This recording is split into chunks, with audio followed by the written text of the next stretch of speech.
Hello, everyone. For those of you who may not know me, my ear will start itching when I start recording, but my name is Keisha. I want to share with you my infertility journey, things that I've gone through.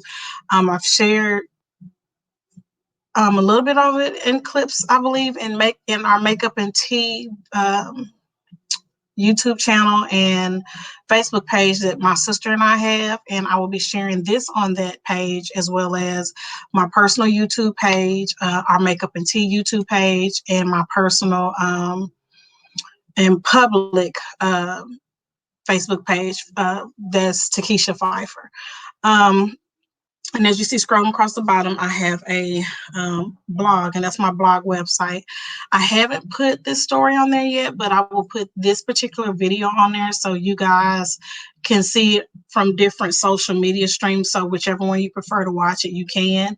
Let me tell you a little bit about myself. And the reason why I feel like I need to do that is because when people feel like they've known you for years, or even if they feel like they've known you for a few weeks, they feel like they know you. And I'm such an open person as far as being honest, and what you see is what you get persona. People tend to think that that is all of me.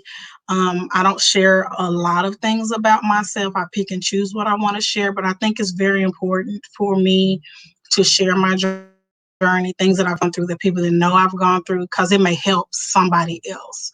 And it also brings to light that you may see a smiling face all the time, but that doesn't mean that's always how a person feels, myself included, on the inside. Background, I'm 42 years old. I have a 21-year-old daughter. Prior to me having her, I had two miscarriages. A lot of people are not aware of that. When I had those two pregnancies, her father and I were intentionally trying to have a child, even though neither one of us was in any position or ready for kids. We were trying. The first pregnancy that I had, I miscarried, but it was not a complete miscarriage. So what that means is my body did not expel um, my baby at that time, so I had to have a D&C, and so they had to go in and suction everything, and I wouldn't get an infection or anything like that. And so I had to be put on bed rest. Um, right after that, I got pregnant again. It was intentional. I did not make it past. Once again, I didn't make past my first trimester. I miscarried again, and this time it was a complete miscarriage. And I happened to be cramping, hurting really bad, had to use the bathroom, went to the bathroom, and miscarried while I was on the toilet. And I had a follow up with my doctor, and sure enough, the baby was no longer there. That was heartbreaking. Both of those events um, broke my heart, because I really wanted my kids. I really wanted my children. And I didn't question God, which for me to be as young as I was really surprised at the fact that I didn't question it. But I had a more positive outlook. I was very thankful for the opportunity that I was able to at least hold a child, even though it was not for the full term of the pregnancy. I still had the opportunity to hold life. And I recognize even that at that age is so many women that do not have that opportunity and want that opportunity, and um, aren't able to hold and carry life. And in that, I was able to recognize the blessing that I had. And it was also at that point that I was like, okay, Lord, you're saying it is not meant for me to have kids at this time. I'm not ready. I'm truly not ready. I don't know what I'm thinking. So I'm gonna try. Well, really, a couple months, maybe, pregnant with my daughter. The first few months, I was very sad. I guess you could say maybe a little depressed, because I had them during the first 2 years, and mentally I was going through, I'm not woman enough. I'm not. Um, it's not meant for me to have a kid, and I doubted my womanhood. A lot of times we as women, we place the value of who we are in our womb, and we allow society to place the value of who we are in our womb. And I did just that even at that age. And so when I did finally get pregnant, I didn't look at it in a positive light. I was like, Lord, I'm not supposed to be pregnant. It didn't work the first 2 times. I know it may sound crazy, but that's how I was thinking. And by the time I was in my 4th or 5th month, I finally was like, you know what? I went through those miscarriages maybe because I wasn't going to be as great of a parent as I thought I was going to be, and I won't take life for granted because I went through those miscarriages, and maybe I'm going to be a better parent because of the miscarriages. Maybe I'm going to make better choices because of the miscarriages, and I have a new appreciation for life that I didn't have before. And with that being said, my whole outlook and attitude about my pregnancy changed. And y'all, when I got pregnant, I weighed 115 pounds. I was itty to the bitty. I was so tiny. And I did everything I was supposed to do. I ate healthy. I ate everything I was supposed to eat. I drank nothing but water. I rarely drank teas and pops and all of that other stuff. I drank a lot of juices, a lot of water, and milk. Whatever my doctor told me I need to do, I did it. Um, but I also had extremely high metabolism, so I was not gaining weight like I should have. And so I had to see a nutritionist like 3 times a week. And I went to see my nutritionist. She gave me a food plan, diet plan, or whatever.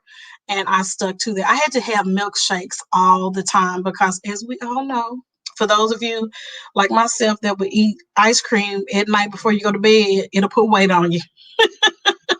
It will put weight on you. So part of my plan, she actually had me making and eating milkshakes as well as other stuff. And so I did that, and I still only gained 30 pounds in my pregnancy. So at the end of my pregnancy, I was 145 pounds. I ain't nowhere near that now, but I was 145 pounds and I was nothing but belly. I was nothing but belly. Had my daughter. I'm gonna tell y'all something. When people say, your first pregnancy is gonna be, hours long and days long and so many minutes apart, and this and the third, they lying. Don't believe that foolishness. Every pregnancy is different. Labor is different. Mine, I went into labor on a Friday night. It was really Friday morning. I went to bed Thursday night. Friday morning at 2:40 in the morning, I went into labor. And I was very upset with my labor because I was in labor, and when it started, y'all, I was 2 to 3 minutes apart, and my contractions lasted 60 to 90 seconds long. From the time I went into labor to the time I had her, I never had that break that they say, your contractions are going to be 30 minutes apart and you'll be in labor 24, 36 hours to whatever, Mm-mm. And then I had her 3 days early. She was due on the 21st. I had her on the 18th. And the 21st is my grandmother's. It was my grandmother's deceased now, but I thought that would be so cool to have her on my grandmother's birthday. But she came early, and I had my daughter in 8 hours and 25 minutes. If my time is correct, because I went in labor at 2:40 in the morning, I had her at 11:25 that same morning. And she started crowning before my doctor got there. And they gave me an epidural twice. The first time they gave it to me, they didn't give me enough. The second time they gave it to me, they gave me so much I could not push for myself. And when the doctor finally got there, he was like, okay, I want you to push. Of course, I couldn't push, and she was already crowning. They pushed on my stomach twice, and she was out. And they was like, oh, there she is. I was like, okay. I was so drugged and feeling so good. I was like, all right. and, and so I had my daughter. and I've been a single parent ever since. And I'm okay with it. I was bitter for a while. I had went through a lot with her father.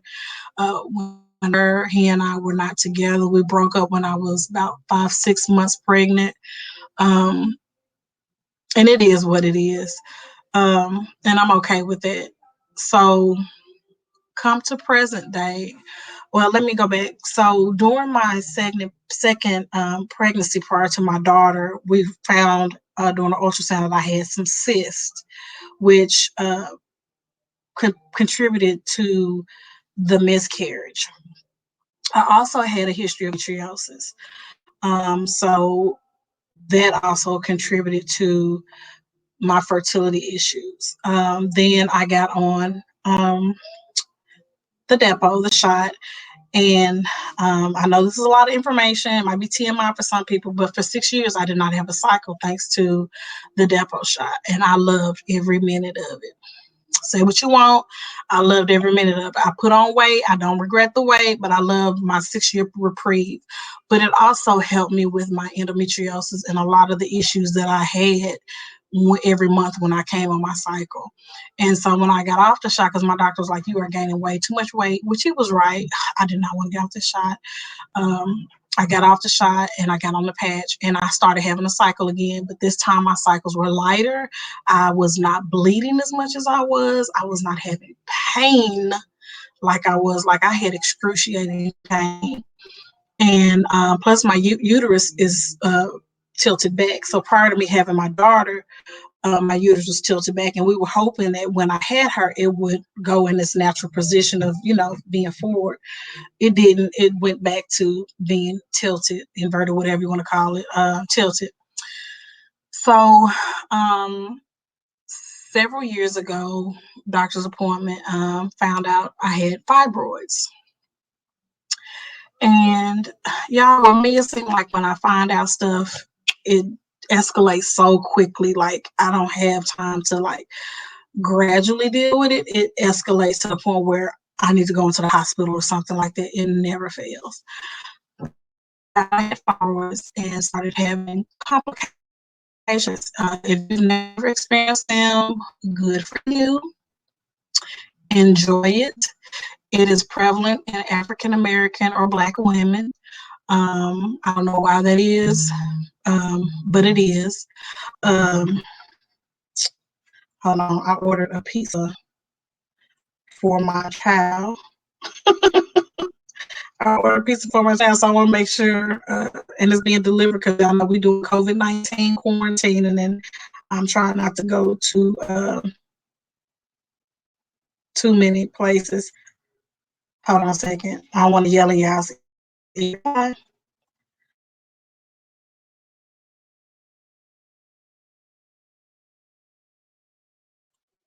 Y'all know how when that our kids, when we need them to go do something or check something, so I had to yell at her to go check outside to see if her food is here. Um, anyway,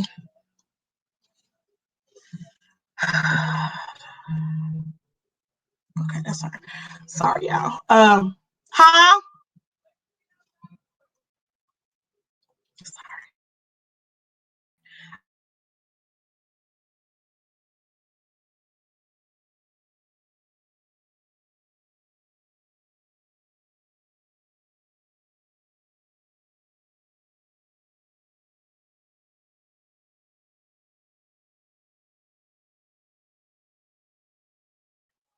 Sure.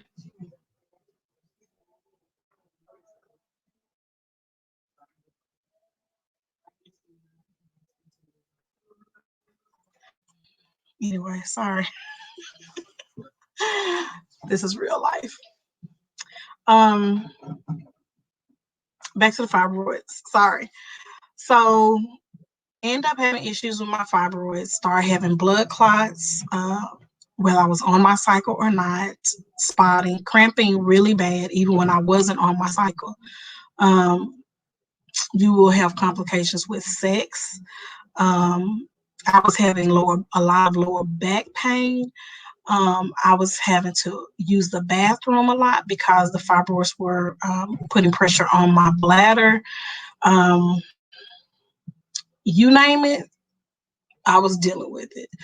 And got to the point where I was like, my daughter is, at the time I once said she was 19, I was like, I'm not gonna have no more kids. I want to start over. For the first time in my life, I'm getting to the point where I'm almost an empty nester. I want to know what it's like to be free of responsibility, as far as with a child, and I can be a little bit more selfish with my time. And I want to have no more kids.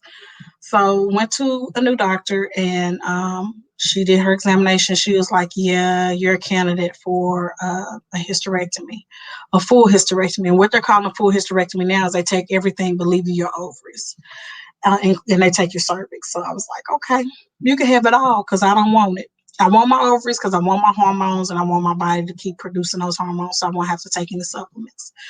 And you have to file with your insurance, and they denied it, said it was not medically necessary. Go figure.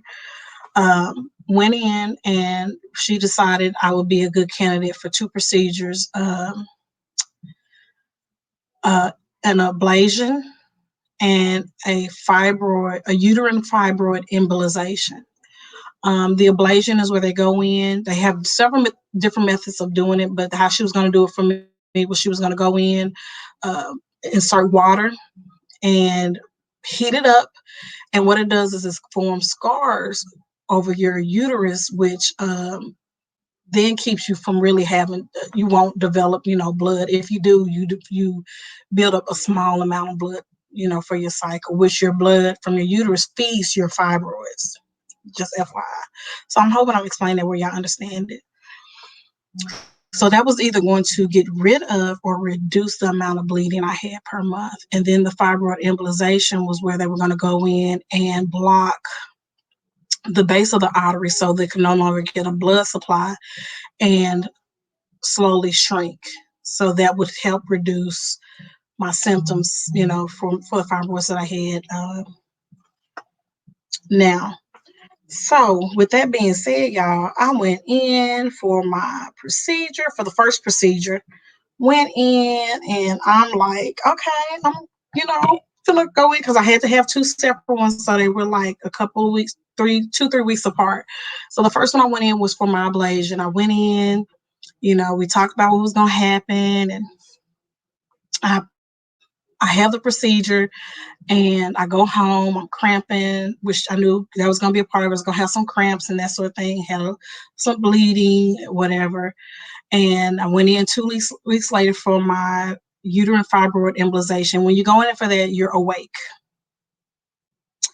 And when they do the procedure, they went through my femoral artery and my right leg. Okay.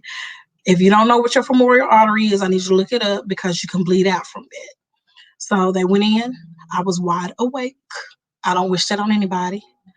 I had to keep telling them I need more pain medicine because I feel that. Like I felt them going up and through my body, through my artery to my uterus. Like I felt everything.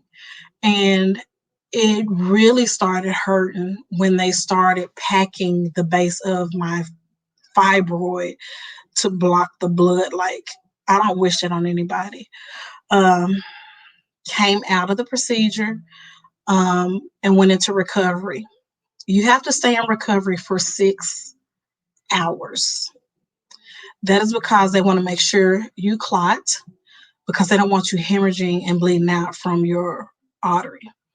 And the whole time that you're in recovery for 6 hours, you have to keep your legs straight. Now, when I went in for my consultation before I had this procedure, the doctor told me, okay, your pain in recovery is going to feel like labor pains, and it's going to last for 2 weeks, and it's slowly going to subside and gradually go away. I'm thinking not real labor pains, but like really bad cramps that's going to subside out. But and it's a man, so the worst he could tell me to describe the amount of pain is labor pains. Y'all, it was labor pains. real labor pains that I had not felt in 20 years, almost 20 years, because my daughter at the time was 19, getting ready to be 20. So I hadn't felt them labor pains in 19 years. He did not lie. It was labor pains. They had to keep giving me morphine because and then the morphine was not working, so they wouldn't give me the right dosage. Then I couldn't curl up in a ball. Women, y'all know when y'all have cramps, you want to curl up in a ball because it seems like that's one of the only positions that's the best position to be in to help you deal with whatever you're dealing with when you in that torture. Y'all,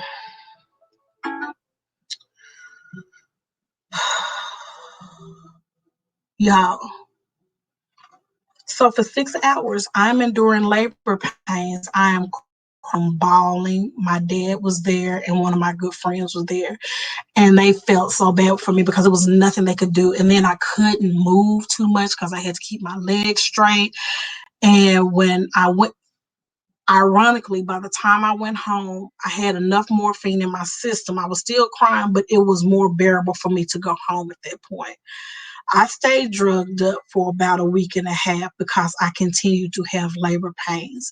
It just slowly subsided as far as, when you first go into labor, off and on, or it lasts so long and then you have a respite and then it start back. It was like a reverse labor.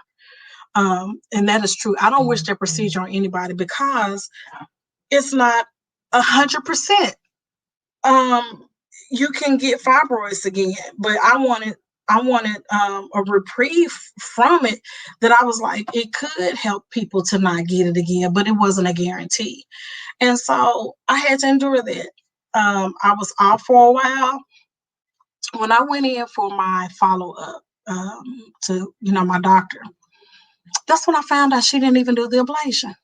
So I'm like, why was I hurting then? Come to find out, what happened was, this is how jacked up my uterus was, and I did not know it. When she went in with a scope so she could see. It makes sense. You want to go in and see what you're dealing with before you do anything, and then you need to see what you're doing. When she went in, she said my cervix was almost completely closed.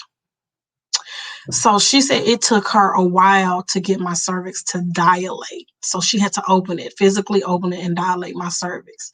So she explained to me, not only was I having cramping from the fibroids that I had, but my body was working overtime to expel my cycle every month because my cervix was practically closed.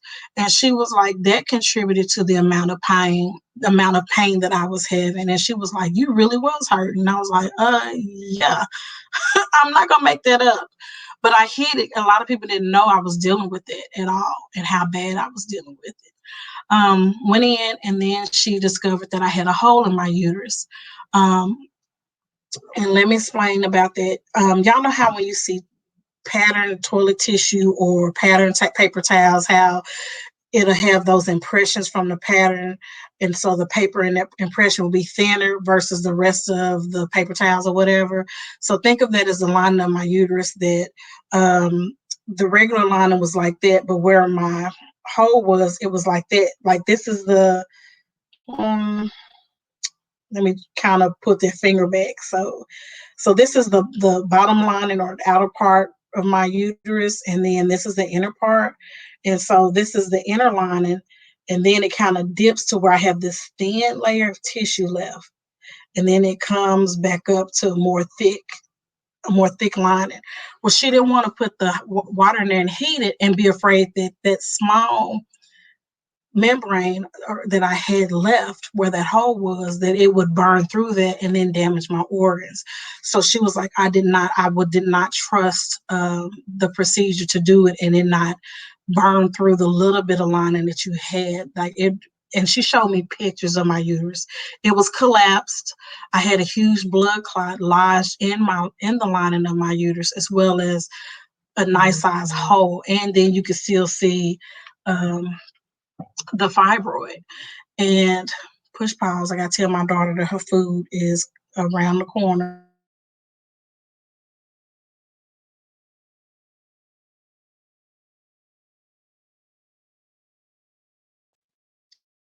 So when she was telling it, I was like, wow. And she showed me pictures.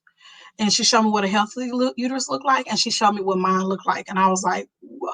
And she was telling me that the likelihood of me having another child was close to nothing. But possibility means there's always still a possibility. So if I had gotten pregnant, um, I would probably have not carried full term, or I would have been on complete bed rest to ensure that I carried full term. And so I was like, okay. And so had all of that. I went in for my checkup a few months later to check on my fibroids. Had shrunk, was doing great. Went in a few months after that, and fibroid was basically completely gone. Then,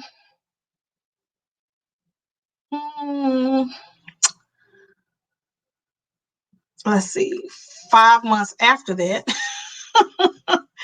I started having the same issues again. Pain, you name it. I had it, bleeding, cramping, spotting, blood clots when I wasn't supposed to, when I was going through a bunch of pads, all that stuff. And I was over. I was like, here we go. I got fibroids again. Went to the doctor. Sure enough, not only did I have one, but I had a ton this time. And she was like, yeah, you're going to have to have okay, you're going to have surgery. So this time she went back to the insurance company, and this time they said it was medically necessary. When it was medically necessary the first time, they was tripping. Had my surgery. You hear the alarm. Okay, she got it. I didn't have to say her whole name. She already knew. She get her food. Um, so had my surgery, and I had cramping. I had pain. It did not feel good. But compared to what I dealt with before, I was willing to go through the recovery so that I would never have to feel what I felt before. Went in for my follow-up because I had some questions too. I was going to go for my follow-up anyway, but I had some questions. And so I asked her, I was like, you know how a person gets amputated, but they still say they feel their leg, that phantom feeling? I'm still having cramps. And I was like, I don't have a uterus. Why am I still feeling cramps? Is that like a phantom? She's like, no, you're still going to have cramps. Say, what? My uterus is gone. I shouldn't be cramping nothing. I'm like, I shouldn't be having no cycle. I shouldn't be having no cramping. I shouldn't be having none of that.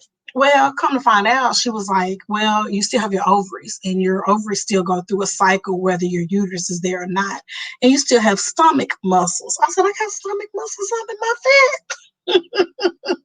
Yes, you do. And so my ovaries, even when I was going through my cycle, my ovaries would still send out signals, and my stomach would still cramp. Now, mind you, these were like baby cramps, like faint cramps, like nothing like the cramps I was dealing with before. And so when I feel them, I was like, hold up, is that a cramp? That's a cramp. Am I really having cramps? So it's nothing for me to deal with it. And so she still explained to me that even when it's time for me to ovulate, that my libido may go into overdrive or whatever, and that I'm still going to have cravings for sweets and chocolates because I still have my ovaries, and my ovaries still are going through the cycle that they go through. I'm still going to have my cramps when it's time, or would be time, for me to have a cycle. And I'm like, for y'all folks that has had a hysterectomy and stuff, y'all trifling because y'all didn't tell me this. Y'all didn't let me know this. So for those of you that's thinking about doing it and may go through this is educational. This is so you know this is what can happen and may happen. If you have your ovaries, the other thing that may happen is your libido is going to skyrocket through the roof. Your man, your husband, whomever he is, may get tired of you and be like, look, I got a headache. Leave me alone. I'm just saying, just be prepared. Be prepared. Everybody's different, but everybody I talked to told me that, and they was not lying at all. You've been warned. So went through that, and come to find out when I had another thing that I found out was they said that usually you don't find out until they do a pathology test and test your uterus, and after you have your hysterectomy. But I also had adenomyosis, which is the opposite of endometriosis, and it's the same thing, but it affects if I'm not mistaken, endometriosis affects the outer part of your uterus, and adenomyosis is the inside part, or flip flop, vice versa. But anyway, she was like, that's extremely, extremely painful as well. So not only was I dealing with fibroids, a closed cervix, I also had adenomyosis and a tilted uterus. Wow. Okay, that's a lot to take in. I'm glad it's all going now. Um, but what hit me hard, but also with relief, was the fact that I was so thankful to God that I was never in a position where I wanted to have children. And what I mean by that was I never wanted to be a single parent again and have my daughter and another child and be by myself. I was not in a position in my marriage to be trying to have kids. And I was thankful for that because I realized how devastating that would be for me to try to have kids, not knowing the full extent of what was going on with my uterus, and then realizing that I could. I feel like I would have been more devastated. It also made me appreciate even more so. I knew my daughter was a miracle baby based off of the two miscarriages that I had prior. I knew she was a rainbow baby because I had miscarriages prior, and then I was able to have her. So she is my rainbow baby. But also to realize that it is a miracle in and of itself with the condition of my uterus, minus the fibroids, that I had endometriosis, that I have a tilted uterus, that there's a possibility that my cervix was jacked up then. There's no telling what else was going on inside of my uterus when I was pregnant with her. I kept developing cysts at that time. So it's like, Lord, thank you so much for blessing me with my little monster. And I'm just like, wow, it's amazing what you find out, but it's also amazing how God allowed things to happen in my life to where I was not put in a position to find out my infertility in any way other than the way that I found out. Like, I already knew years past that I had some fertility issues, but the extent of those issues was very eye-opening. And I try to be more conscientious and careful when I go to women and make the comment of, when are you having kids, or why haven't y'all had kids? Because I've been guilty of that, and I'm trying to be more mindful of that, because now that I have had a hysterectomy, a lot of people assume that everybody don't know your business. So a lot of people assume that I still have all my equipment and my tools, and I have people still asking me, so are you gonna have you're still young enough, you want to have another kid? And I'm like, no, and I can't. And I can say it in a way because I don't have my uterus anymore, but to say it and have my uterus and tell somebody I can't have kids hits different. It hits different. And you never know what somebody's fertility struggles may be. You don't know what somebody's history may be. A lot of people did not know my history. I did not know the full extent of my history until I went and had surgery. And so I just wanted to share that with you all, because you may not have known anybody that's had uh, surgery to either remove the fibroids, or like I did, to pack it, have an embolization. I don't wish that pain on my worst enemy. I don't feel like I have an enemy, but somebody may feel like we're enemies, and that's on them. But I wouldn't wish this on them ever. If they told me I had to have a procedure again, I'd be like, the devil is a lie, not gonna happen. I don't want to have labor pain, and I'm not delivering nothing. No, no, and no again. So yeah, I just felt like I needed to share that and let you guys in on that, and let you know what that journey was like. And if you have any questions or comments or thoughts, please don't hesitate to ask. Please don't hesitate to share. I feel like the more women that share, the better it is, because everybody's situations are different, everybody's experiences are different, and your feelings and your thoughts. And there's somebody out there that is going through what you're going through, and you don't know how much your journey can, will, or has helped them. And so I believe it's important for us to empower one another. I feel like it's important for us to support each other, uplift each other, and encourage each other and love each other. I don't have to know you to love you. You know what I mean? So yeah, I just wanted to share that with you. I will be doing more videos. It's going to be over a plethora of things, but I felt like it was time. It was way past time for me to share that journey with you, and let you know. Let me say this.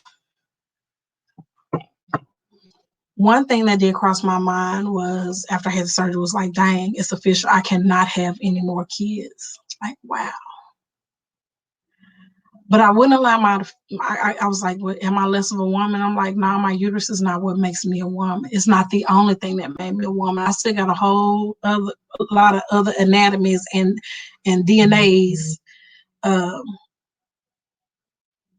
to justify and reaffirm that I am still a woman. And I was like, Keisha, you probably can't have kids anyway. This is just me talking to myself. And Keisha, you don't want to have kids. So don't allow one organ, 10% of what was a part of you, to define 100% of you. And that was a talk that I had to have to myself. And I had to have it several times the first, few weeks, maybe 2 months, just off and on, not consistently, but I'm still a woman. I still got everything else that counts. And what counts the most is the everything else. And yeah, so please, like I said, please feel free to ask me questions. Please feel free to